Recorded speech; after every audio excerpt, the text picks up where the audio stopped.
Hi guys, welcome back to my YouTube channel. My name is Vatika Singh and in today video we will know how to make a lesson plan in commerce. But before starting this video, we would like to say something to you. Please like and share this video and subscribe my channel Vatika Singh and don't forget to put on the notification bell so that you don't miss the upcoming videos. तो चलिए friends, हम इस video को start कर लेते हैं। यहाँ पे हमारा प्रकरण है होम लोन।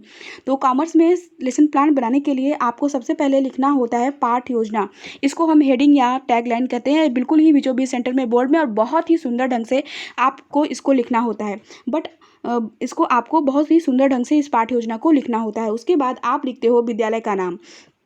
आप जिस भी विद्यालय से अपना बीएड बीटीसी डीएलएड कर रहे होते हैं उस विद्यालय का आपको यहाँ पे नाम लिखना होता है। उसके बाद आप लिखते हो दिनांक। जिस भी डेट को आप अपनी पाठ्य योजना बनाते हो उस डेट को आपको यहाँ पे दिनांक में लिखना होता है। उसके बाद आप लिखते हो विषय। आप जिस भी विषय में अपनी पाठ्य योजना बना रहे हो उस विषय को आपको विषय में लिखना होता है। जैसा कि आप यहाँ पे देख पा रहे होगे, हमने विषय में लिखा हुआ है कॉमर्स, यानी कि हम कॉमर्स विषय में पाठ्य योजना बना रहे हैं। उसके बाद आप लिखते हो चक्र। बच्चों को पढ़ाने के दौरान आपका जो भी पीरियड होता है उसी पीरियड को आपको चक्र में लिखना होता है। जैसा कि आप यहाँ पे देख पा रहे होगे, हमने चक्र में फर्स्ट लिखा हुआ है, यानी कि हमारे बच्चे के पढ़ाने का पीरियड यहाँ पे फर्स्ट है, इसलिए हमने चक्र में फर्स्ट को लिखा है। उसके बाद आप लिखते हो कक्षा। आप जिस भी कक्षा के लिए पाठ्य योजना बना रहे होते हैं उस कक्षा को आपको कक्षा में लिखना होता है। जैसा कि आप यहाँ पे देख पा रहे होंगे, हमने कक्षा में लिखा हुआ है 12th, यानी कि हम 12th क्लास के लिए पाठ्य योजना बना रहे हैं। उसके बाद आप लिखते हो उपविषय। यहाँ पे हमारा उपविषय अकाउंट है, इसलिए हमने उपविषय में अकाउंट को लिखा हुआ है। अगर आपका उपविषय नहीं है तो आप उपविषय नहीं लिखोगे। उसके बाद आप लिखते हो अवधि। टीचिंग के दौरान बच्चों को पढ़ाने के लिए टीचिंग करने के दौरान आपको जो भी समय दिया जाता है टीचिंग करने के लिए, उसी समय को, उसी टाइम को, उसी ड्यूरेशन को आपको अवधि में लिखना होता है। जैसा कि आप यहाँ पे देख रहे होंगे, हमने अवधि में लिखा हुआ है 35 मिनट्स, यानी कि टीचिंग करने के लिए हमें 35 मिनट मिला हुआ है, इसलिए हमने अवधि में 35 मिनट लिखा हुआ है। उसके बाद आप लिखते हो प्रकरण। यहाँ पे हमारा प्रकरण है होम लोन, इसलिए हमने प्रकरण में लिखा हुआ है होम लोन। प्रकरण से मैं आपको बता दूं कि ये जो प्रकरण होता है यह पाठ का नाम ही होता है। इसको बिल्कुल ही बीचों बीच सेंटर में बोर्ड में और बहुत ही सुंदर ढंग से आपको इसको लिखना होता है। उसके बाद आप एक ऐसी सीधी लाइन खींच देते हैं, इसे हम विषय का इंडेक्स, इसे हम ब्लैक बोर्ड एंट्री भी कहते हैं। इस विषय के इंडेक्स में, इस ब्लैक बोर्ड एंट्री में हमने आपको विषय के बारे में संक्षिप्त में यहाँ पे सारी जानकारी आपको यहाँ पे दे दी है। उसके बाद आप लिखते हो सामान्य उद्देश्य। तो पहले मैं आपको बता दूं कि यह सामान्य उद्देश्य क्या होता है। जो विषय आप बच्चों को पढ़ाने जा रहे हैं उससे बच्चा क्या सीखेगा उसे ही हम सामान्य उद्देश्य कहते हैं और उसे ही हम सामान्य उद्देश्य में लिखते हैं। सामान्य उद्देश्य में हम अपने विषय से रिलेटेड 5, 6, 7, 8 पॉइंट्स हम अपने विषय के बारे में लिखते हैं। एक इम्पॉर्टेंट और महत्वपूर्ण जानकारी मैं आपको सामान्य उद्देश्य के बारे में दे दूँ। जैसे कि आप कॉमर्स की 20 पाठ्य योजना बना रहे हैं तो आप अपने कॉमर्स की 20 पाठ्य योजना में यही सामान्य उद्देश्य आप बार बार लिख सकते हैं। यहाँ पे हमारा सामान्य उद्देश्य में पहला पॉइंट्स है छात्र को कॉमर्स विषय के प्रति रुचि जागृत करके होम लोन के विषय में जानकारी प्रदान करना होता है। दूसरा हमारा यहाँ पे सामान्य उद्देश्य में पॉइंट है छात्रों को होम लोन से होने वाले लाभों से अवगत कराना होता है। तीसरा पॉइंट हमारे यहाँ पे सामान्य उद्देश्य में है छात्रों को होम लोन की जांच करने योग्य बनाना। चौथा पॉइंट हमारे यहाँ पे सामान्य उद्देश्य में है छात्रों को होम लोन के चार्ट का प्रदर्शन करने योग्य बनाना। पांचवा पॉइंट हमारा यहाँ पे सामान्य उद्देश्य में है छात्रों को होम लोन की प्रकृति को समझने योग्य बनाना। उसके बाद आप लिखते हो विशिष्ट उद्देश्य। विशिष्ट उद्देश्य, पहले तो मैं आपको बता दूं कि यह विशिष्ट उद्देश्य क्या होता है और ये कितने प्रकार के होते हैं। जो पाठ आप बच्चों को पढ़ाने जा रहे हैं उससे बच्चा क्या सीखेगा उसे ही हम विशिष्ट उद्देश्य कहते हैं और उसे ही हम विशिष्ट उद्देश्य में लिखते हैं। विशिष्ट उद्देश्य हमारे 3 प्रकार के होते हैं। पहला होता है हमारा ज्ञानात्मक उद्देश्य, दूसरा होता है हमारा बोधात्मक उद्देश्य, तीसरा हमारा होता है कौशलात्मक उद्देश्य। इन तीनों उद्देश्यों में लगभग आपको 2-2 पॉइंट्स लिखने होते हैं। तो यहाँ पे हमारा ज्ञानात्मक उद्देश्य में पहला पॉइंट हमारा यहाँ पे है छात्रों को होम लोन का प्रत्याशमन कराना। दूसरा पॉइंट हमारे यहाँ पे है छात्रों को होम लोन को स्मरण करने योग्य बनाना। बोधात्मक उद्देश्य में पहला पॉइंट्स हमारा यहाँ पे बोधात्मक उद्देश्य में है छात्रों को होम लोन की व्याख्या करने योग्य बनाना। दूसरा पॉइंट्स हमारा यहाँ पे बोधात्मक उद्देश्य में है छात्रों को होम लोन को समझने योग्य बनाना। कौशलात्मक उद्देश्य में पहला पॉइंट्स हमारा यहाँ पे कौशलात्मक उद्देश्य में है छात्रों को होम लोन के विषय में तथ्यों का संकलन करने योग्य बनाना। दूसरा पॉइंट्स यहाँ पे कौशलात्मक उद्देश्य में हमारा है छात्रों को होम लोन से होने वाले लाभों व हानि को समझने योग्य बनाना। उसके बाद आप लिखते हो सहायक सामग्री। तो पहले मैं आपको बता दूं कि यह सहायक सामग्री क्या होता है। बच्चों को पढ़ाने के दौरान कोई भी टॉपिक समझाने के लिए अगर आप ब्लैक बोर्ड पे जिन सामग्री का यूज करके बच्चों को वह टॉपिक आप समझाते हो, बच्चों को वह टॉपिक आप एक्सप्लेन करते हो, उसी सामग्री को हम सहायक सामग्री कहते हैं। और सहायक सामग्री के रूप में आप लिख सकते हो चाक, डस्टर, लपेट, श्यामपट्ट, प्रकरण से संबंधित सहायक सामग्री आदि।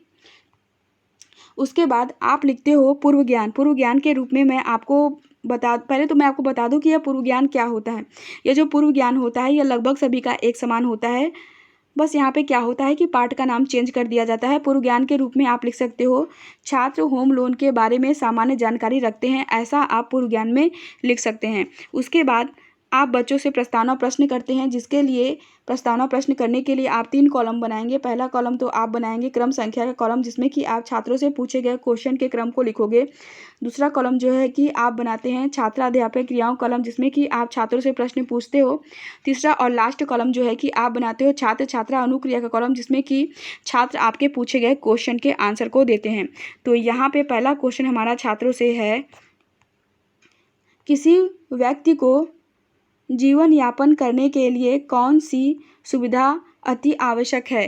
तो छात्र आंसर देते हैं भोजन, वस्त्र, मकान आदि सुविधा आवश्यक है। दूसरा क्वेश्चन यहाँ पे हमारा छात्रों से है, भोजन, वस्त्र, मकान इन तीनों की आपूर्ति करने के लिए व्यक्ति क्या करता है?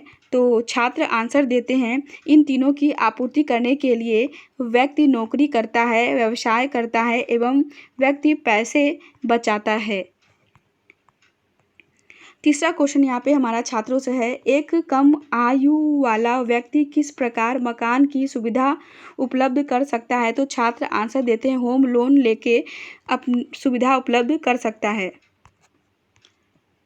चौथा क्वेश्चन यहाँ पे हमारा छात्रों से है, होम लोन से आप क्या समझते हैं? लोन क्या है? तो छात्र आंसर देते हैं समस्यात्मक। चौथे क्वेश्चन का आंसर छात्रों को नहीं पता है। होम लोन से होम लोन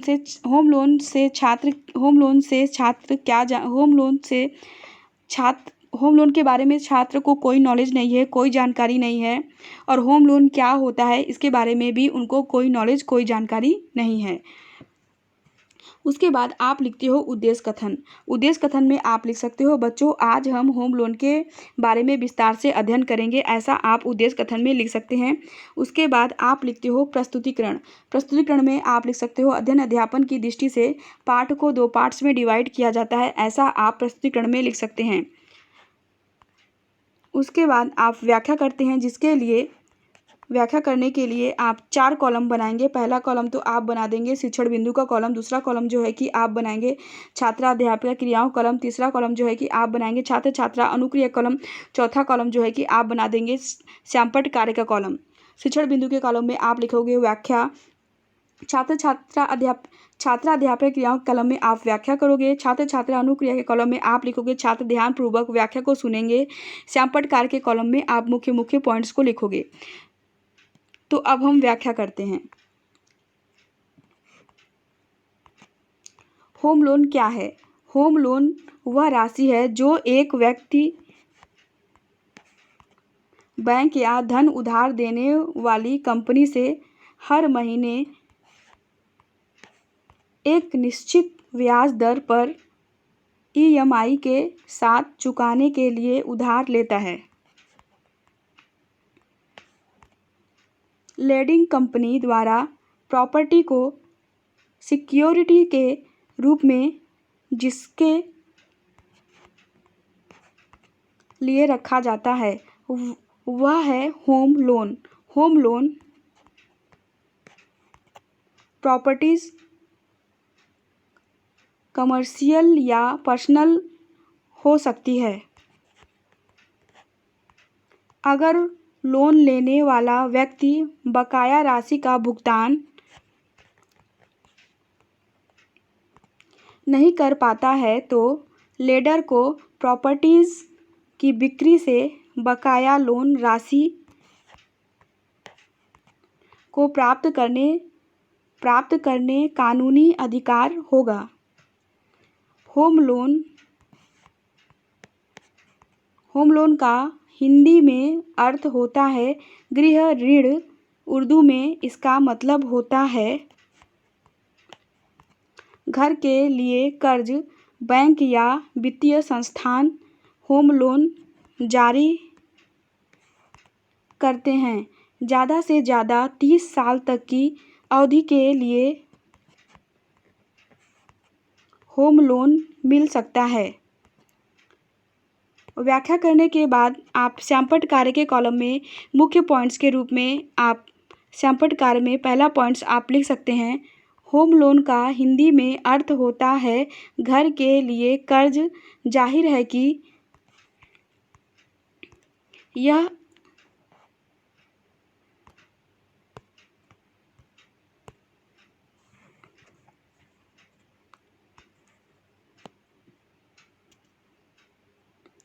यह एक प्रकार का कर्ज होता है जो घर बनाने या खरीदने के लिए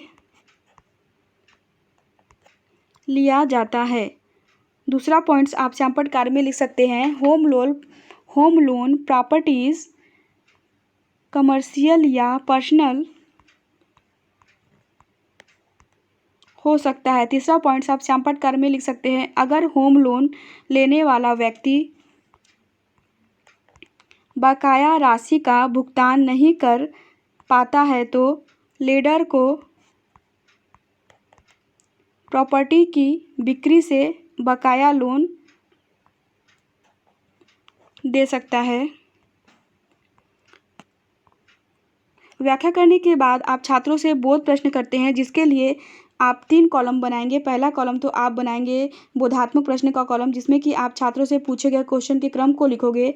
दूसरा कॉलम जो है कि आप बनाओगे छात्रा अध्यापिका क्रियाओं का कॉलम जिसमें कि आप छात्रों से प्रश्न पूछोगे। तीसरा कॉलम जो है कि आप बनाते हैं छात्र छात्रा अनुक्रिया कॉलम जिसमें कि छात्र आपके पूछे गए क्वेश्चन के आंसर को देते हैं। तो यहाँ पे पहला क्वेश्चन हमारा छात्रों से है, होम लोन का हिंदी में क्या अर्थ होता है? तो छात्र आंसर देते हैं गृह ऋण होता है। दूसरा क्वेश्चन यहाँ पे हमारा छात्रों से है, होम लोन ज़्यादा से ज़्यादा कितने साल अवधि के लिए मिल सकता है? तो छात्र आंसर देते हैं होम लोन ज़्यादा से ज़्यादा 30 साल की अवधि के लिए मिल सकता है। बोध प्रश्न करने के बाद आप फिर से व्याख्या करेंगे जिसके लिए आप फिर से वही सब सारी प्रोसेस को दोहराएंगे। व्याख्या करने के लिए आप फिर से 4 कॉलम बनाएंगे। पहला कॉलम तो आप बना देंगे शिक्षण बिंदु का कॉलम जिसमें कि आप लिखेंगे व्याख्या। दूसरा कॉलम जो है कि आप बनाएंगे छात्रा अध्यापिका क्रियाओं का कॉलम जिसमें कि आप व्याख्या करेंगे। तीसरा कॉलम जो है कि आप बनाएंगे छात्र छात्रा अनुक्रिया का कॉलम जिसमें कि आप लिखेंगे छात्र ध्यानपूर्वक व्याख्या को सुनेंगे। चौथा और लास्ट कॉलम जो है कि आप बनाएंगे सैंपट कार्य का कॉलम जिसमें कि आप मुख्य पॉइंट्स को लिखोगे। तो अब हम व्याख्या करते हैं।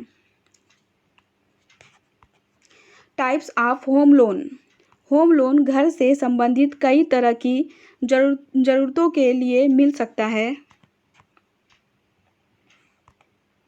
भारत में निम्नलिखित प्रकार के होम लोन प्रचलित हैं। पहला, होम परचेस लोन, घर खरीदने के लिए लोन। दूसरा, घर बनाने के लिए लोन, होम कंस्ट्रक्शन लोन। तीसरा, जमीन खरीदने के लिए लोन, लैंड परचेस लोन। चौथा, होम इम्प्रूवमेंट लोन, घर की मरम्मत के लिए लोन। पांचवा, घर में कुछ नया जुड़वाने के लिए लोन, होम एक्सटेंशन लोन। छठा, पुराने लोन पर ही अतिरिक्त लोन जुड़वाना। सातवां, नए घर के लिए कम पड़ रही रकम के लिए लोन।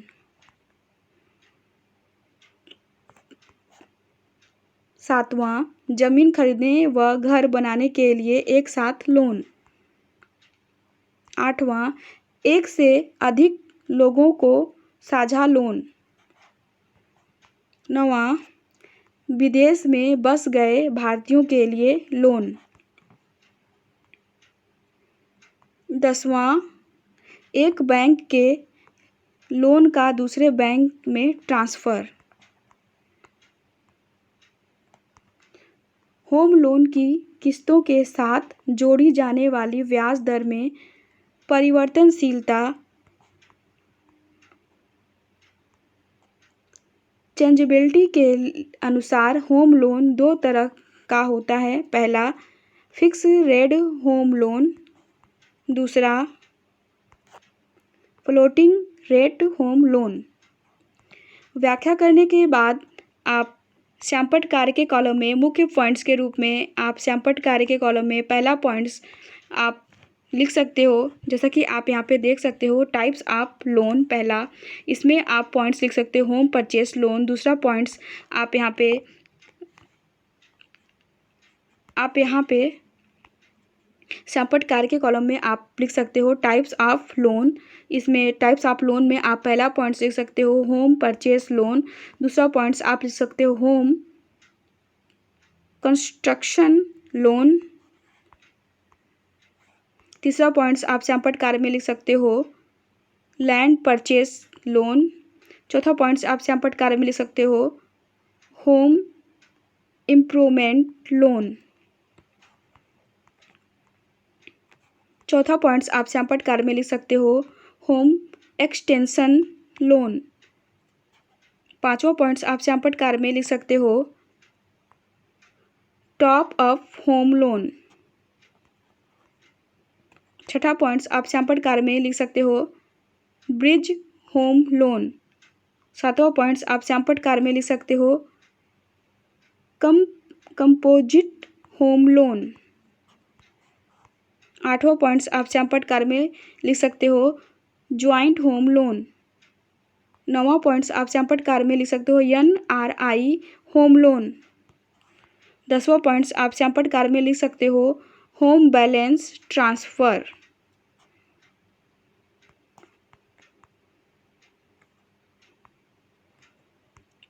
11वां पॉइंट्स आप श्यामपट्ट कार्य में लिख सकते हो होम लोन दो तरह का होता है। पहला, फिक्स रेट होम लोन। दूसरा, फ्लोटिंग रेट होम लोन। व्याख्या करने के बाद आप छात्रों से बोध प्रश्न करते हैं, जिसके लिए आप 3 कॉलम बनाएंगे। पहला कॉलम तो आप बना देंगे बोधात्मक प्रश्न का कॉलम, जिसमें कि आप छात्रों से पूछे गए क्वेश्चन के क्रम को लिखोगे। दूसरा कॉलम जो है कि आप बनाते हैं छात्र अध्यापक क्रियाओं का कॉलम, जिसमें कि आप छात्रों से प्रश्न पूछते हैं। और तीसरा कॉलम जो है कि आप बनाते हैं छात्र छात्रा अनुक्रिया का कॉलम, जिसमें कि छात्र आपके पूछे गए क्वेश्चन के आंसर को देते हैं। तो यहाँ पे पहला क्वेश्चन हमारा छात्रों से है, होम लोन घर से संबंधित कितने तरह की ज़रूरतों के लिए मिल सकता है। तो छात्र आंसर देते हैं होम लोन घर से संबंधित कई तरह की ज़रूरतों के लिए मिल सकता है। दूसरा क्वेश्चन यहाँ पे हमारा छात्रों से है, होम लोन कितनी तरह का होता है। तो छात्र आंसर देते हैं होम लोन 2 तरह का होता है। उसके बाद आप छात्रों को गृह कार्य देते हो। गृह कार्य के रूप में आप छात्रों को दे सकते हो, बच्चों आप लोग होम लोन क्या होता है और होम लोन कितने प्रकार का होता है, सब अच्छे से पढ़ के आएंगे। ऐसा आप बच्चों को गृह कार्य दे सकते हो। अगर आपको हमारा ये वीडियो पसंद आया तो आप हमारे इस वीडियो को लाइक करिए, कमेंट करिए और शेयर करिए। और आप कमेंट सेक्शन में कमेंट करके बताइए कि आपको हमारा ये वीडियो पसंद आया। और आप हमारे इस वीडियो को लाइक करिए, कमेंट करिए और शेयर करिए। और इस पाठ्य योजना की लिंक हमने डिस्क्रिप्शन बॉक्स में दे रखी है, वहाँ से आप लिंक को डाउनलोड करके इस पाठ्य योजना को देख सकते हो। इस पाठ्य योजना में अगर आपको कोई भी प्रॉब्लम, कोई भी दिक्कत या कोई भी क्वेश्चन आपको मुझसे पूछना हो तो आप कमेंट सेक्शन में मुझसे क्वेश्चन पूछ सकते हो, या आप मुझे डायरेक्ट मेल भी करके क्वेश्चन पूछ सकते हो। मैं आपके पूछे गए क्वेश्चन के आंसर को दूंगी। और मैंने इस पाठ्य योजना की लिंक डिस्क्रिप्शन बॉक्स में मैंने इस पाठ्य योजना की 3 लिंक आपको दे रखी है, ड्राइव लिंक, ट्विटर लिंक और ब्लॉगर लिंक। इस पाठ्य योजना की मैंने तीनों लिंक आपको दे दी है। और इस पाठ्य योजना में कोई भी दिक्कत आपको होती है तो आप मुझसे कमेंट सेक्शन में क्वेश्चन पूछ सकते हैं। और अभी भी अगर आपने हमारे इस चैनल को सब्सक्राइब नहीं किया है तो फ़ौरन ही आप हमारे इस चैनल को सब्सक्राइब ज़रूर कर लीजिए, ताकि मैं जब भी कोई अपना नया वीडियो अपलोड करूँगी तो उसकी नोटिफिकेशन, उसकी अपडेट आपको जल्द ही मिल जाएगी, जिससे कि आप हमारे किसी भी वीडियो को मिस नहीं कर पाएंगे। तो अब हम आपसे फिर से मिलते हैं अपने नेक्स्ट वीडियो के साथ।